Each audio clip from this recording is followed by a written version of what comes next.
Okay, so we are going to go over your folder for your last two projects as a revision guide for the upcoming end of projects test. So this is your bird bath folder. You can use it to revise from.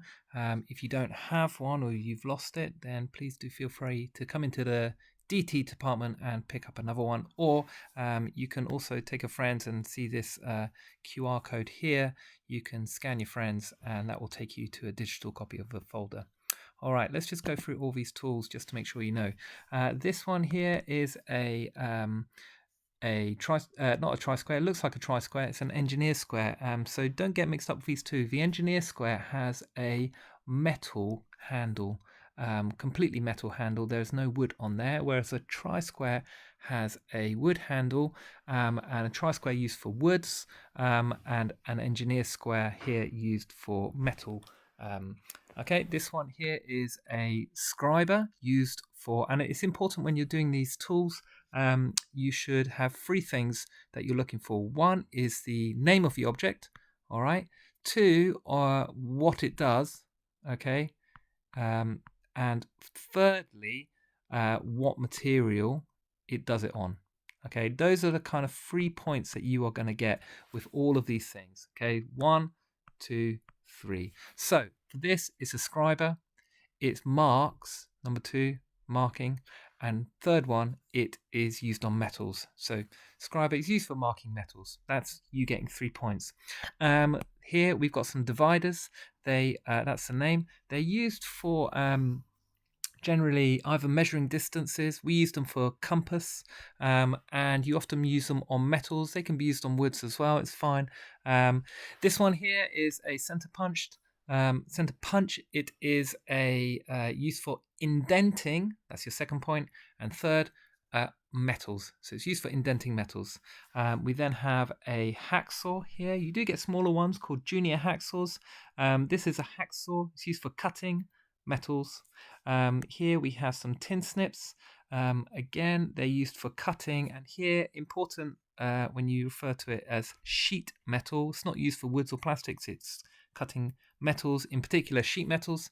This is an engineer's file, and is used for metals, used for filing metals. And here we have, you could say it's a cordless drill. That would be fine. And it's used for drilling. It's the second purpose, what it does. And the third is that you can use it on metal, woods, or plastics. I suggest you pause the video here and write those in. Here we have a bossing mallet. This bossing mallet is used for shaping metals in particular. All right, that's what I would use it for.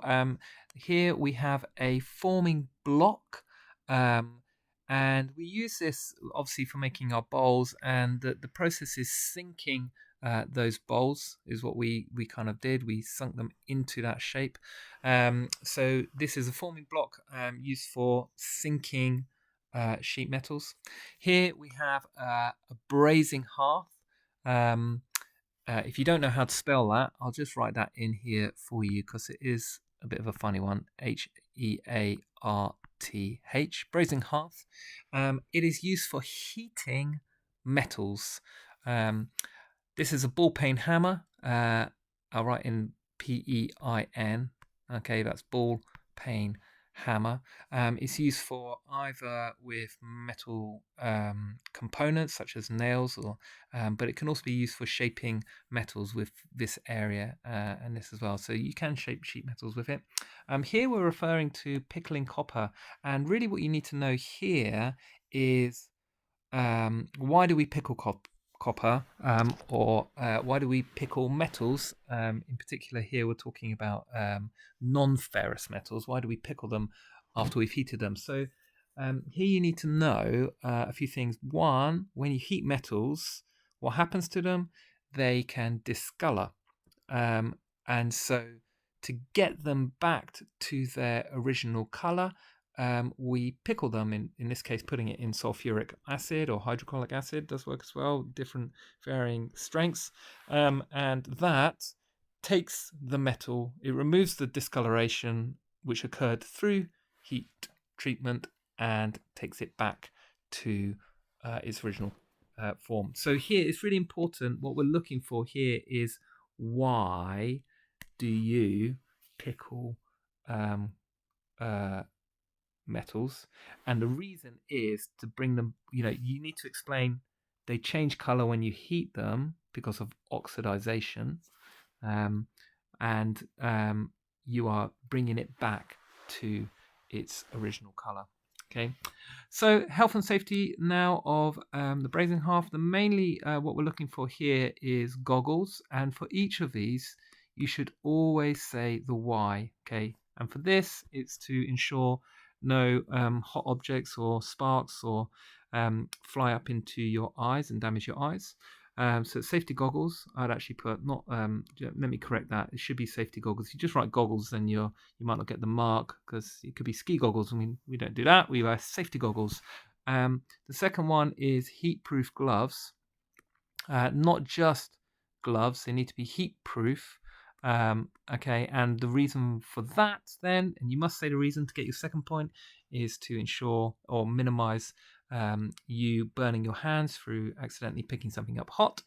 And the third one, which is really important, is turn the extraction on. And again, for the second point, second mark for explaining that is so that it removes any harmful fumes from heating up the metals. Okay. Moving on to annealing. Annealing, we're really looking at why do we anneal here. The important thing here to kind of note is that metals can become work hardened.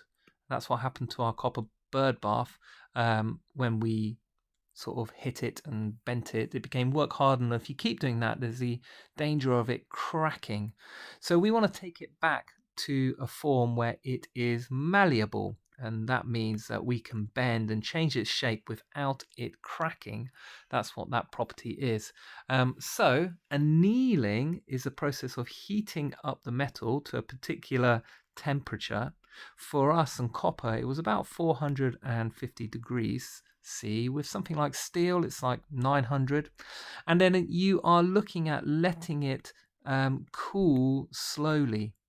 With metals, we actually let the copper cool very quickly, and it didn't matter too much with copper, but generally you're looking at letting it cool slowly, in particular with steels which have carbon in it. And then what it does is it changes its property back to becoming malleable. All right, it kind of realigns the atoms, and it helps. The resulting factor is it reduces work hardening and makes it malleable. Okay, so for copper, it was about 450. Steel, you might be looking more like 900 degrees C.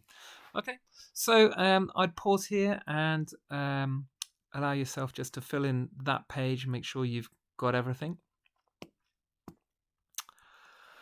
Okay, here we're really looking at finishing the top part of this page, finishing metals. So why do we finish metals might come up. And for you, in particular steel, you might say if you leave steel outside, it's going to rust. Through the oxidization process and how water affects that oxidization, it starts to rust.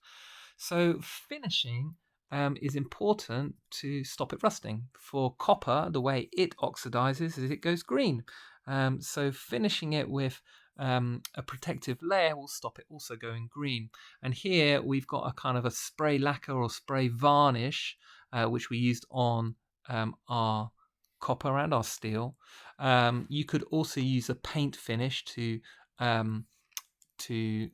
finish up the metal to protect it from the elements and stop it oxidizing. Okay, before we get to these, we use something called emery cloth. And we use, looking again at, the three things. What's its name? What does it do? And on what materials? This is emery cloth. It's really for removing kind of some scratches or kind of areas that are not quite right on our surface of our metal, and it's used on metals, like I said. And Wirewall does the same, but even finer. It kind of just it's about just bringing back those scratches and taking them away. All right, so that's for finishing and making them a bit nicer. Okay, moving on to this. The important thing here is that it is a jig, and why do we use jigs? This is our stem bending jig, but here's another example of a jig. And you've got a few different reasons here, which you should try to think about the advantages of jigs.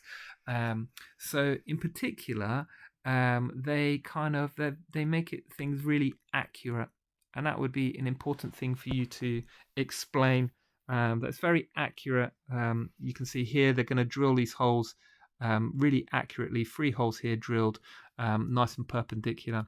On our stem bending jig, it was about getting a really accurate circle. The second thing is that it's very repetitive, and that repetitive. I think that's probably how you spell repetitive. Repetitive accuracy means that you can sell it in shops. They're all exactly the same. And so that's really good for commercial products where we want to sell it. So the repetitive accuracy is good. It can also, another bonus, another advantage, that it can help to clamp your workpiece. Or it can just help. It might be certainly with our stem bending jig, it helps you to kind of, as a lever, helps, really gives you strength, or makes it easier to achieve the end result. But I would focus on the accuracy of the job, and also the repetitive accuracy of what you're trying to do. Okay, for a jig, and why you would do it. Here we are looking at soft soldering here, and this was the process we did for joining the metals. Soft soldering, brazing is another kind of process for joining metals. Okay, that we also did. Okay, the only other thing that I might mention is when it came to your let's find it here, your bowl, the process of making your bowl and sort of hitting it with this bossing mallet was planishing, where you kind of made lots of little indents on it. That process is something you may or may not have talked to your teachers about, but important that we know. We were sinking the bowl, but the process of hitting something, either a metal or making indents,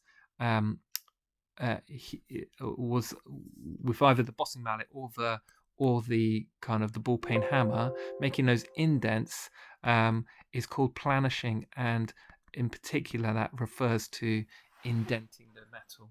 All right, so you should pause here to make sure you've got all of those sort of first 3 pages complete with everything that you need to know.